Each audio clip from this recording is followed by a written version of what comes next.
الحمد لله رب العالمين والعاقبة للمتقين والصلاة والسلام على أشرف الأنبياء والمرسلين وعلى آله الطيبين الطاهرين وأصحابه الهادين المهديين وأوليائه الكاملين وعلماء ملته وأهل سنته أجمعين. أما بعد فأعوذ بالله من الشيطان الرجيم. بسم الله الرحمن الرحيم.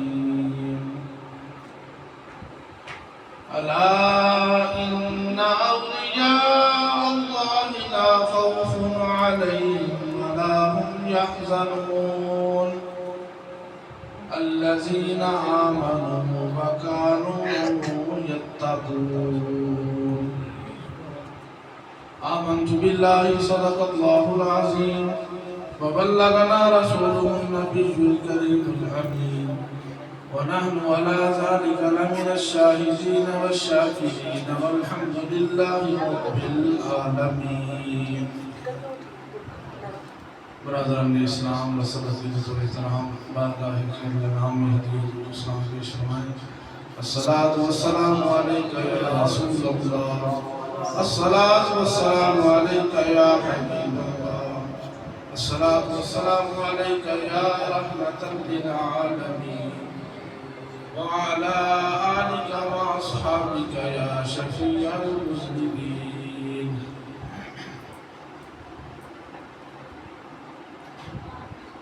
تمام حمد و ثنا تعریف و توصیف اللہ جل مجدہ کریم کی ذات پاک کے لیے جو خالق کائنات بھی ہے اور مالک شجرات بھی.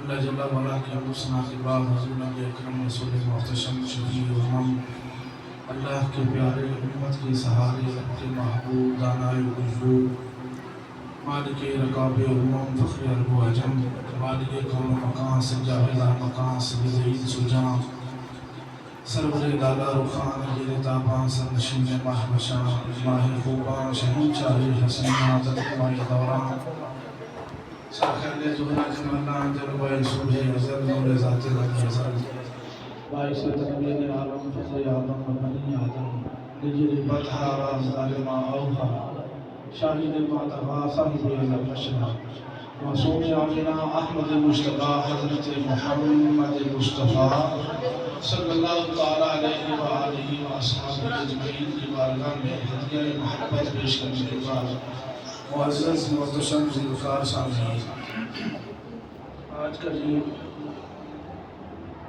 باوقار پروگرام جناب محمد عمران شاہد قادری صاحب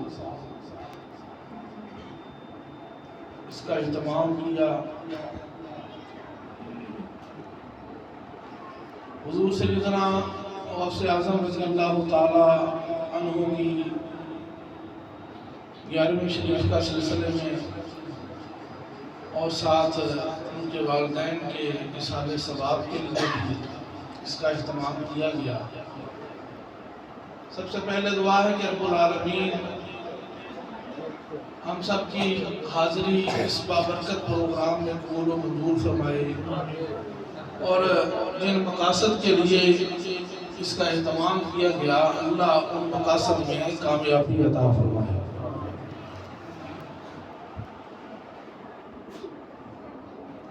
حضرت ذوالفقار، جیسا کہ مجھے حکم ملا ہے کہ حضور سیدنا غوث پاک رضی اللہ تعالی عنہ کی عظمت و شان کے حوالے سے چند باتیں آپ کی گوش گزار کرنی ہیں.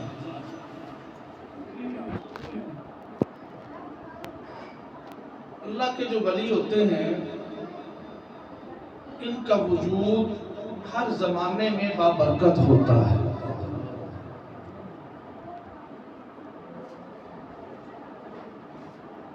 اللہ تبارک و تعالیٰ ان کے وجود کو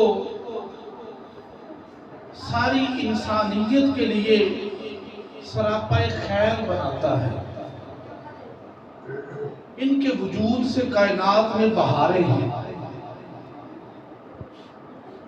اللہ تبارک و تعالیٰ کو اپنے دوستوں سے بڑا پیار ہے۔ جو اللہ کے دوستوں سے پیار کرتے ہیں اللہ کو وہ بھی بڑے پیارے لگتے ہیں، اور جو اللہ کے ولیوں سے دشمنی رکھے، بغض رکھے، اناد رکھے، اللہ تبارک و تعالیٰ نے دو باتوں پر اعلان جنگ فرمایا ہے۔ پورا قرآن و حدیث پڑھ کر دیکھ لیں، دو چیزیں ایسی ہیں جن پر اللہ نے اعلان جنگ فرمایا۔ ایک فرمایا جو سود کھاتا ہے اس سے اللہ کا اعلان جنگ ہے، اور دوسرا جو اللہ کے کسی ولی سے دشمنی رکھتا ہے اس سے اللہ کا اعلان جنگ ہے۔ تو اس سے آپ اندازہ لگا سکتے ہیں کہ اللہ کو اپنے ولیوں سے کتنا پیار ہے۔ اور حضرت غوث اعظم رضی اللہ تعالی عنہ کی ولایت، آپ کو مقام و مرتبہ وہ کتنا بلند ہے، اس کی کیا شان۔ حضرت غوث اعظم رضی اللہ تعالی عنہ سے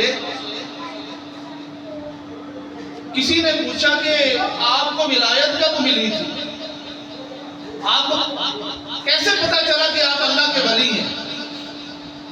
تو حضرت سیدنا غوث اعظم شیخ عبد القادر جیلانی رحمۃ اللہ تعالی علیہ فرماتے ہیں کہ میں 10 برس کا تھا۔ یار چھوڑیں ان باتوں کو، اب کوئی ادھر ہے ادھر ہے، ایک بار سب سے کہہ دیا کہ آگے آ جائیں، اب چھوڑ دیں۔ جب بات شروع ہو جاتی ہے بات سنا کر، جب آپ نے بات کرنی ہے تو پھر مجھے اپنی بات بھول جانی، میری طرف دھیان کریں۔ پوچھا گیا کہ آپ کو کب پتہ چلا کہ آپ اللہ کے ولی ہیں؟ تو حضرت غوث اعظم رضی اللہ تعالیٰ عنہ فرماتے ہیں کہ میں 10 سال کا تھا، میں مدرسے میں پڑھنے جاتا تھا، تو فرمایا جب میں مدرسے میں پہنچتا تو فرشتے پہلے سے بیٹھے ہوئے بچوں سے کہتے تھے جگہ کو کشادہ کرو، اللہ کا ولی آ گیا ہے، کشادہ کر دو، اللہ کا ولی آ گیا۔ یہ ہے غوث پاک کا مقام۔ یہ بھی 10 برس کی عمر ہے جب آپ قدمی ہاذا رکبتی علی کل ولی اللہ کے مقام پر فائز ہوئے، تو اس وقت غوث پاک کا مقام مرتبہ کیا؟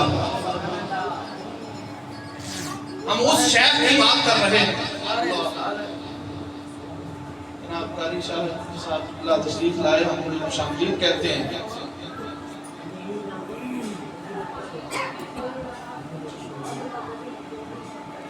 علماء کی محفل ہے، ثنا خانان مصطفیٰ تشریف فرما ہے، عاشقان مصطفیٰ کا جمع غفیر ہو رہا ہے، تو محفل کا تقاضا ہے کہ ادب و احترام سے بیٹھا جائے۔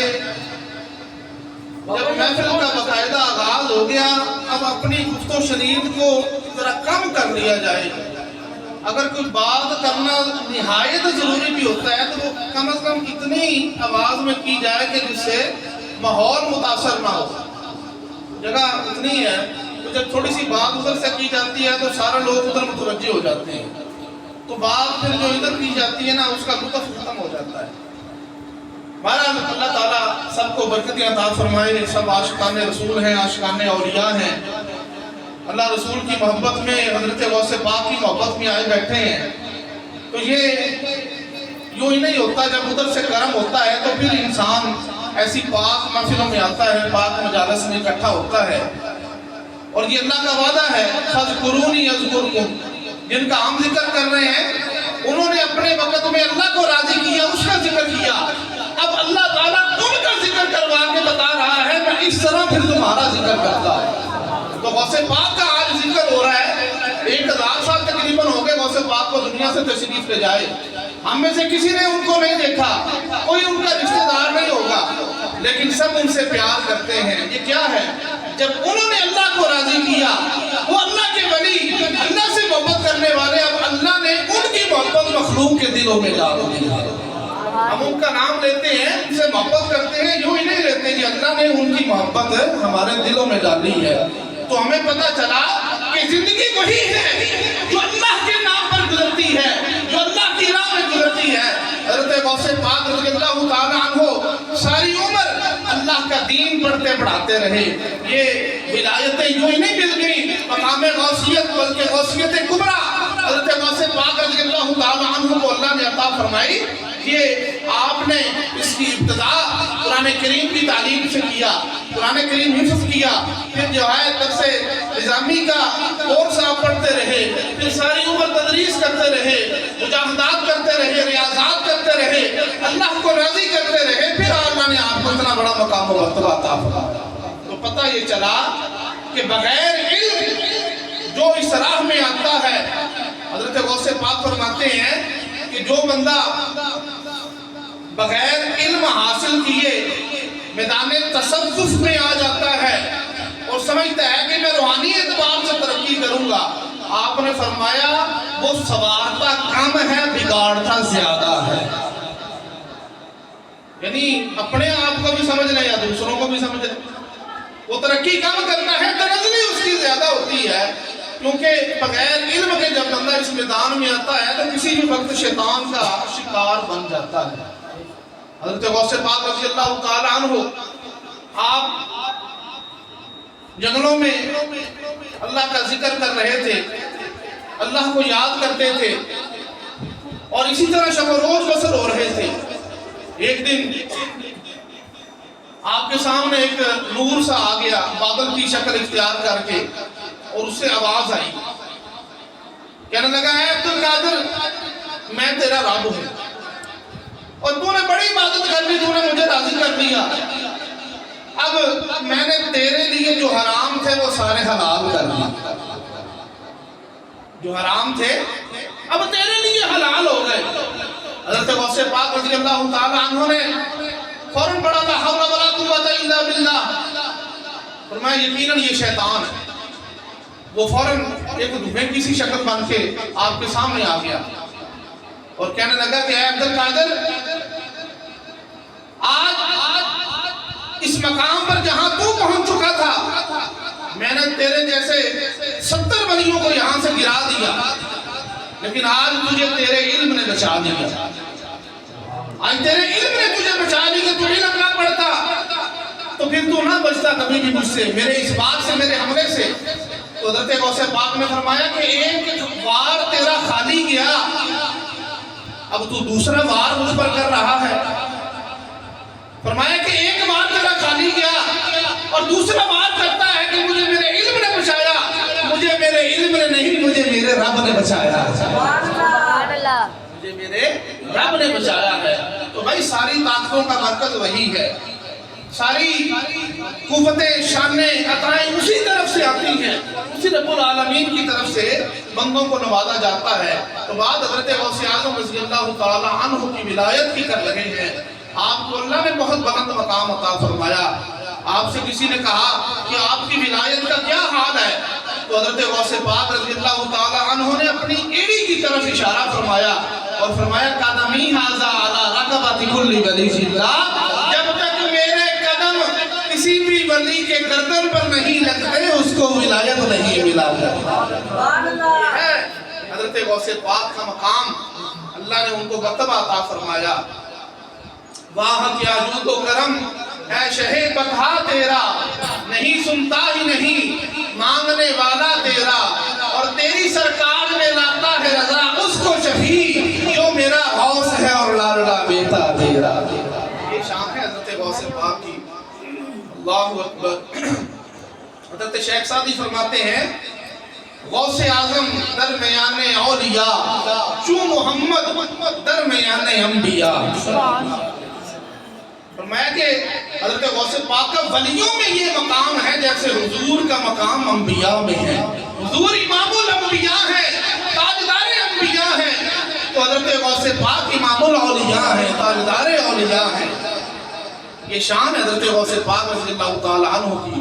تو پھر آپ نے آج تو جو یہ روحانی میدان ہے اس میں تو لوگ سمجھتے ہیں کہ بس پیر کے گھر میں پیدا ہو گئے تو بس آپ پیر ہی ہیں۔ اب کون سا نہ پڑھنے کی ضرورت ہے، نہ کوئی نیکی کرنے کی ضرورت ہے، نہ کوئی اپنے چہرے پر داڑھی سجانے کی ضرورت ہے، نہ کوئی اور نیک عمل کرنے کی ضرورت ہے، نہ مسجد جانے کی ضرورت ہے. بس لوگ جو ہے وہ اولاد در اولاد، نسل در نسل پیر سمجھتے ہیں، اور پیر ان کو مان کر جو ہے وہ حد درجہ غلو کرتے ہیں. تو یہ ہماری نشستیں جو ہیں یہ جو ہے وہ تعلیمی نشستیں بھی ہونی چاہیے کہ ہمیں کچھ سیکھنا بھی یہاں پر چاہیے کہ ہم جو ہے وہ بطور اہل سنت کس طرف ہمارا رجحان ہو گیا کہ ہم جو ہے جو اصلیت تھی اسے چھوڑ کر ہم جو یعنی ایسی چیزوں کی طرف ہم چلے گئے جن کا شریعت سے بھی ہم تھوڑا آگے گزرنے کی جو ہے وہ طرف ہمارا سفر جو ہے وہ چل رہا ہے. تو بہرحال حضرت غوث پاک رضی اللہ تعالیٰ عنہ آپ ہی نذرانے لے لیا کرتے تھے. آج بھی لوگ نذرانے لیتے ہیں، حضرت غوث پاک بھی لیا کرتے تھے. آج کا کیا طریق ہے؟ آج لوگ نذرانے لیتے ہیں، اپنی کوٹھیاں گاڑیاں بناتے ہیں اور جو ہے وہ اپنے بنگلے اور اپنا نہ جانے بینک بیلنس بڑھاتے رہتے ہیں. لیکن حضرت غوث پاک رضی اللہ تعالیٰ عنہ حج پر جا رہے تھے، ایک قافلہ بن گیا، آپ کے ساتھ بہت سارے مریدین آ گئے، بہت سارے لوگ شامل ہو گئے کہ حضرت غوث پاک حج پر جا رہے ہیں تو ہم بھی ان کے ساتھ چلتے ہیں. سفر آپ جانتے ہیں اس دور میں کس طرح ہوتا تھا، پیدل ہوتا تھا اور اس طرح جانوروں وغیرہ پر سفر ہوتا تھا. تو آپ کو جگہ جگہ پر پڑاؤ ڈالتے، کبھی کسی گاؤں میں، کبھی کسی علاقے میں، کبھی کسی علاقے میں.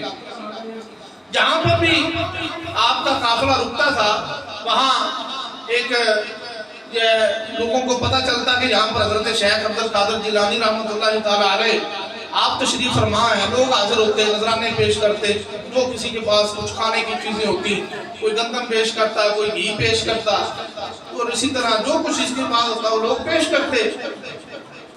حضرت غوث اعظم رضی اللہ تعالیٰ عنہ جب کسی بستی میں ٹھہرتے تو پتہ کرتے کہ یہاں پر سب سے غریب بندہ کون ہے. آپ کہتے میں نے اس کے پاس ٹھہرنا ہے، اس کے پاس میرا قیام ہے. تو جو غریب بندہ ہوتا وہ کہتا جی جو کچھ میرے پاس ہے کہ آپ تشریف لے آئیں، میں حاضر ہوں. تو جب آپ وہاں تشریف فرما ہوتے، لوگ آتے، نذرانے دیتے، آپ کے پاس مال جمع ہوتا رہتا. جو ایک دو دن آپ نے قیام فرمانا ہوتا قیام فرماتے. جب آپ وہاں سے رخصت ہوتے تو وہ سارے نذرانے جو آپ کے پاس جمع ہوتے وہ اسی غریب شخص کے حوالے کرتے اور فرماتے کہ ہم یہاں سے جا رہے ہیں. تو جب آپ آتے تو وہ گھرانہ سب سے غریب ہوتا تھا، جب آپ جاتے تو وہ گھرانہ سب سے امیر ہو جاتا تھا. یہ ہے مقام ولایت، یہ ہے حضرت غوث پاک کا طریقہ کار کہ صرف مال بٹورتے نہیں تھے بلکہ تقسیم بھی فرماتے تھے. اللہ والوں کا یہی طریقہ ہے. اور یہ حضور سید عالم صلی اللہ علیہ وسلم کی سنت دیکھیں تو آپ کا یہی معمول تھا کہ حضور جو بھی آپ کے پاس آتا آپ تقسیم فرماتے تھے، عنایت فرما دیتے تھے. حضرت سیدنا غوث پاک رضی اللہ تعالیٰ عنہ کو اللہ نے بڑی شان عطا فرمائی، بڑا مقام عطا فرمایا. آج لوگ کرامتوں کا انکار کرتے ہیں، کچھ سوشل میڈیا کا دور ہے، تمسخر اڑایا جاتا ہے، طرح طرح کے جو ہے وہ اس پر میمز بنائی جاتی ہیں. اور آج کی جو نوجوان نسل ہے کیونکہ علم ہوتا نہیں ہے، پڑھا ہوتا نہیں ہے، علماء کی صحبت اختیار کی نہیں ہوتی، تو نہ اولیاء کے بارے میں پتہ ہوتا ہے، نہ کبھی قرآن پڑھا ہوتا ہے. تو اس وجہ سے نہ کبھی جمعے پر وقت پہ گئے ہوتے ہیں تاکہ کوئی بات ہی وہاں سے جو ہے وہ سن لی جائے. تو اس لیے یہ باتیں بھی آج اس مجلس میں کرنا، محفل میں کرنا ضروری ہے. تو جس دور پرفتن سے ہمارا گزر ہو رہا ہے یہ دور ابتلا ہے، اور لوگ جگہ جگہ پر قدم قدم پر فتنوں کا شکار ہو رہے ہیں. اور میں نے پہلے یہ بات آپ کے سامنے رکھی کہ اللہ نے صرف دو لوگوں کے ساتھ اعلان جنگ کیا ہے، دو لوگوں کے ساتھ، ایک سود خور کے ساتھ اور دوسرا اللہ کے ولی سے بغض رکھنے والے کے ساتھ. آج بڑے لوگ آج کیمرہ مائک لگا کر بیٹھ جاتے ہیں، چاہے اپنے گھر میں بیٹھک میں کہیں بھی، اور کوئی نہ کوئی فتنہ اس پر چھوڑتے ہیں، سوشل میڈیا پر ڈالتے ہیں، اور لوگ جو ہے ہم میں سے اپنے بستر پر بیٹھے، اپنی جگہ پر بیٹھے دیکھ رہے ہوتے ہیں، اور وہ کوئی نہ کوئی بات کر دیتے ہیں اور وہ کہتے ہیں جی یہ سارے بابے ایسے ہی ہیں، بابے دشائی کوئی نہیں. کبھی کہتے ہیں یہ کہانیاں کس سے ہیں. تو بھائی قرآن میں بھی کس سے کہانیاں لکھی ہیں؟ تم خود کو ایمان والا کہتے ہو، کیا قرآن میں اللہ کے ولیوں کی کرامتیں نہیں ہیں؟ حضرت سلیمان علیہ السلام کے صحابی کی کرامت قرآن میں نہیں ہے کہ جس نے پلک جھپکنے سے پہلے ملکہ بلقیس کا تخت یمن سے شام پہنچا دیا؟ کیا یہ کرامت نہیں ہے؟ اور یہ کیا ہے؟ بھائی کرامت تو ہوتی وہ ہے جو عقل میں نہیں آتی، ماورائے عقل بات کو کرامت کا معجزہ کہا جاتا ہے۔ نبی سے صدور ہو تو معجزہ، ولی سے صدور ہو تو وہ کرامت کہلاتی ہے۔ اور اسی طرح اور کرامتیں بھی قرآن کریم کے اندر موجود ہیں، حضرت مریم کی کرامتیں موجود ہیں، حضرت عیسیٰ علیہ السلام کے معجزے موجود ہیں، اور دیگر اور بھی اصحاب کہف کا قصہ موجود ہے۔ یہ ساری چیزیں جو ہیں وہ ایسی ہیں جو ماورائے عقل ہیں۔ اگر تم نے اولیاء کی کرامتوں کا انکار کرنا ہے تو پھر قرآن میں جو چیزیں موجود ہیں ان کا بھی انکار کر دو۔ اگر تم نے ہر چیز کو عقل پر پرکھنا ہے تو پھر ہر چیز کا انکار کر دو، اور دار ایمان سے پہلے تمہارا اس طرح کا یعنی ایمان ہے تو مزید خروج ہو جائے گا، تاکہ پکا پتہ چل جائے کہ تم قرآن کے بھی منکر ہو۔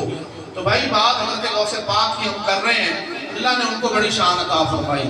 ایک جگہ پر ایک مسلمان اور عیسائی آپس میں جھگڑ رہے تھے، بحث و تکرار ہو رہا تھا، حضرت غوث پاک کا گزر ہوا۔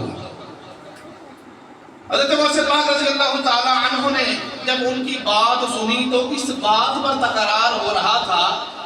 عیسائی کہتا کہ تمہارا قرآن کہتا ہے کہ ہمارے نبی جناب عیسیٰ علیہ نبی جناب علیہ السلام وہ تم بھی اذن اللہ کہہ کر اللہ کے جو لوگ مرے ہوتے تھے ان کو زندہ کر دیتے تھے۔ تمہارے نبی کی تو یہ شان نہیں ہے، قرآن میں کہیں نہیں لکھا کہ نبی پاک صاحب صلی اللہ علیہ وسلم مردوں کو زندہ کرتے تھے۔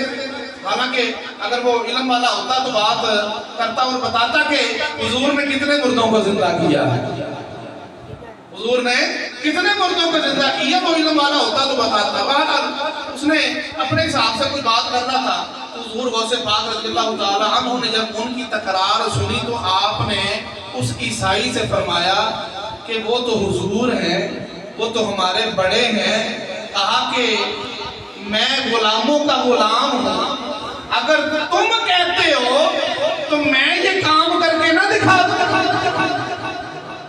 میں یہ کر کے نہ دکھا دوں۔ اس نے کہا جی یہ کیسے ہوگا؟ آپ نے فرمایا تم اس کو چھوڑو، تم یہ بتاؤ کہ اگر میں ایسا کر دوں تو تم کیا کرو گے؟ اس نے کہا جی جو آپ کہیں گے وہ میں کروں گا، اور اگر اس نے کہا جی آپ نہ کر سکے تو آپ نے فرمایا کہ پھر میں تیرا خادم جو تو کہے گا میں وہ کروں گا۔ چنانچہ بات طے پا گئی۔ آپ نے فرمایا بتا کس کو زندہ کرنا ہے؟ وہ ایک پرانی قبر پر لے گیا، کہتا جی اس قبر کو میرا دادا پر دادا بھی نہیں جانتا تھا، یہ اس سے پہلے کا کوئی پرانا مردہ ہے، یہ قبر بہت پرانی ہے، یہاں پر آیا اور اس قبر والے کو زندہ کریں۔ اور یہ باتیں کوئی ایسی نہیں ہے جو وہ جیسے وہ کہتے ہیں کہ قصے کہانیاں، یہ بڑے بڑے محدثین نے لکھی ہیں۔ حضور غوث پاک رضی اللہ تعالی عنہ کی کرامتیں ایسی ہیں جیسے یعنی تواتر کے ساتھ حضور غوث پاک کی کرامتیں ثابت ہیں، اور کوئی ایک دو چار بندوں نے نہیں، سینکڑوں محدثین نے، علماء نے، اپنے وقت کے بڑے بڑے علماء نے حضرت غوث پاک کی کرامتوں کا ذکر کیا ہے۔ حضرت غوث پاک رضی اللہ تعالی عنہ اس کے ساتھ اس قبر پر گئے اور وہ کہنے لگا جی کہ اس کو زندہ کر کے دکھائیں۔ آپ نے ایک بار فرمایا کم بِإِذْنِ اللَّهِ۔ ایک عورت اس قبر سے نکلی اور کہنے لگی کہ میں بنی اسرائیل سے ہوں، میری خوش قسمتی کہ مجھے امت مصطفیٰ کے ایک ولی نے جگا دیا، مجھے امت مصطفیٰ کے ایک ولی نے جگا دیا اور مجھے حضور کا کلمہ پڑھنا نصیب ہو گیا۔ یہ ہے حضور غوث پاک کا مقام۔ اس سے کوئی نبیوں کی شان پر فرق نہیں آتا۔ جو کسی ولی کی کرامت ہوتی ہے وہ اس کے نبی کا معجزہ ہوتا ہے۔ جس امت کا وہ ولی ہوتا ہے اسی امت کا جو نبی ہوتا ہے اس ولی کی کرامت اسی نبی کا معجزہ ہوتا ہے، کیونکہ اسی کے تصدق سے اس کو ملا ہوتا ہے۔ اللہ نے اپنی شانوں کے اظہار کے لیے نبیوں کو مبعوث فرمایا اور اپنے نبیوں کی شان دکھانے کے لیے ان کی امت میں ولیوں کو بھیج دیا۔ اور حضور کی امت میں سب سے زیادہ ولی ہیں اور بڑے بڑے ولی ہیں۔ جیسے حضور کی امت باقی امتوں سے افضل ہے، ایسے ہی حضور کی امت کے ولی پہلی امت کے ولیوں سے افضل ہیں۔ اور حضور غوث پاک تو حضور کے صحابہ کے اور تابعین کبار تابعین کے بعد سب سے بڑا مقام و مرتبہ حضور سیدنا غوث پاک رضی اللہ تعالی عنہ کا ہے۔ اللہ نے آپ کو بڑی شان عطا فرمائی۔ آپ ایک روز اپنی مجلس باز میں تھے، آپ کی مجلس باز میں 70,000 لوگ آیا کرتے تھے۔ اور اتنے لوگ اس وقت جو ہے وہ کسی جگہ پر اکٹھے نہیں ہوتے تھے. اور آپ کی یہ بھی کرامت ہے کہ اس دور میں نہ کوئی سپیکر ہے نہ کوئی اس طرح کی چیزیں ہیں. تو آپ جب واز فرماتے تو جس طرح آپ کے قریب بیٹھے لوگوں کو آپ کی آواز آتی تھی ایسے ہی 70,000 جو آخر میں بیٹھا ہوتا اسے بھی ویسے ہی آواز آتی تھی. یہ بھی غوث پاک کی کرامت ہے. حضور سیدنا غوث پاک رضی اللہ تعالیٰ عنہ مجلس واز میں تھے. آپ کے ایک خلیفہ اور مرید تھے حضرت شیخ علی بن حیتی رحمۃ اللہ تعالیٰ علیہ. وہ بھی قریب ہی ایک جگہ پر ٹیک لگا کر بیٹھے تھے. آپ نے جب ان کی طرف دیکھا تو وہ سو گئے, یعنی بیٹھے بیٹھے مجلس میں ان کی آنکھ لگ گئی. تو آپ گفتگو فرماتے فرماتے سارے اتنے لوگ بیٹھے ہیں, سارے لوگ دیکھ رہے ہیں. آپ رحمۃ اللہ تعالیٰ علیہ اپنی اس مسند سے اٹھے اور حضرت شیخ علی بن حیتی رحمۃ اللہ علیہ کے سامنے جا کر ہاتھ باندھ کر کھڑے ہو کر حضور پر درود پڑھنا شروع کر دیا. سب لوگ دیکھ رہے ہیں, کسی میں یہ ہمت نہیں ہے کہ کہہ سکیں کہ کیا ماجرا ہے. کچھ دیر تک آپ یوں ہی کھڑے رہے اور پھر جو ہے حضرت شیخ علی بن حیتی بیدار ہوئے. آپ اپنی مسند پر آ گئے. پھر آپ نے بات شروع کر دی اور سارا سلسلہ جو ہے وہ اسی طرح چلتا رہا. مجلس جب ختم ہوئی تو لوگ حضرت شیخ علی بن حیتی رحمۃ اللہ علیہ کے پاس آئے اور کہنے لگے کہ یہ کیا ماجرا تھا.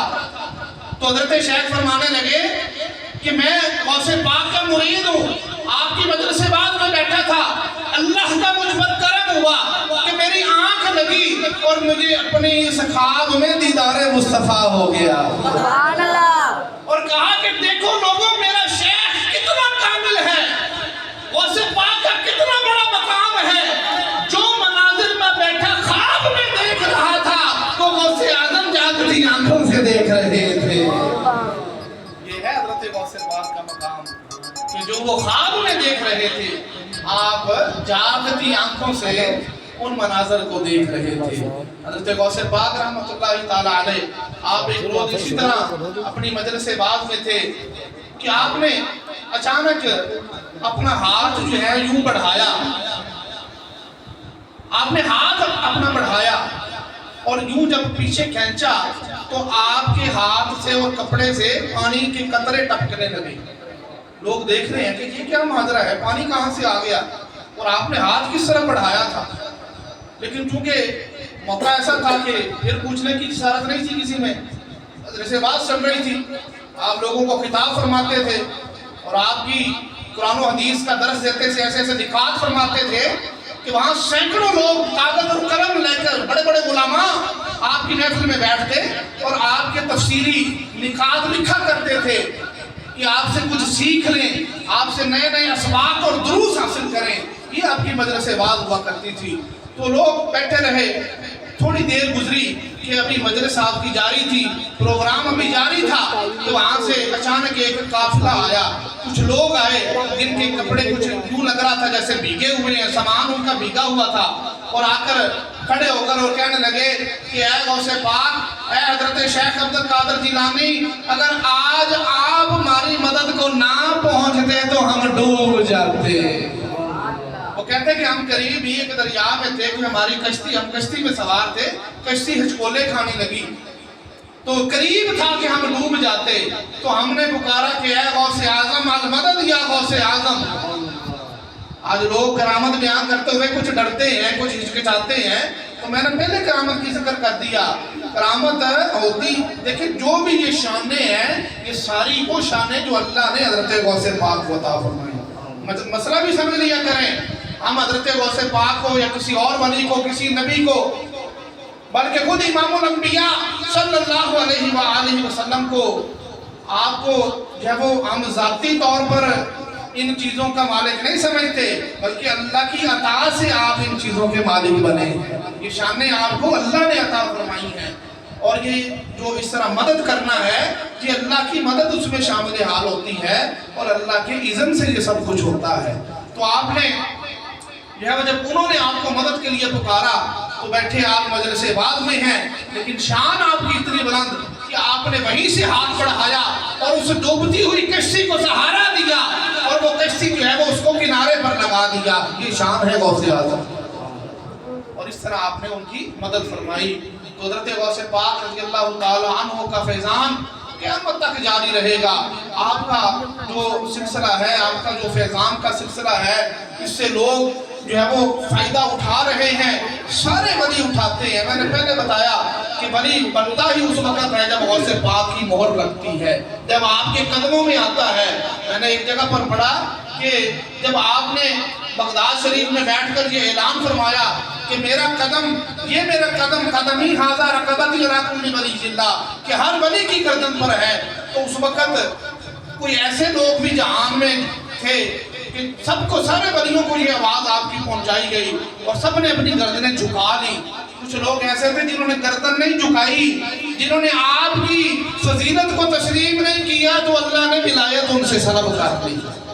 یہ ہے غوث پاک کی جب تک مہر نہیں لگے گی، اس وقت تک قیامت تک آپ کسی کو ولایت نہیں ملے گی۔ حضرت غوث پاک کو اللہ نے یہ شان عطا فرمائی۔ بات ہوتی رہے تو ساری رات ہی گزر جائے، غوث پاک کی باتیں ختم نہیں ہو سکتی۔ یہ تو خوش بختی ہے ہم سب کی کہ اللہ نے ہمیں موقع دیا، ہم نے مل بیٹھ کر اللہ کے ایک ولی کی عظمت و شان کے تھوڑے سے تذکرے سنے۔ ابھی اور بھی آپ نے بہت کچھ سننا ہے، علماء موجود ہیں، ثنا خان موجود ہیں، اور مبارکباد کے مستحق ہمارے بھائی عمران شاہد قادری صاحب، جنہوں نے آج اس خوبصورت بزم کا انعقاد کیا، اور سب حاضرین خوش نصیب ہیں جن کو اللہ نے یہ سعادت اور موقع عطا فرمایا۔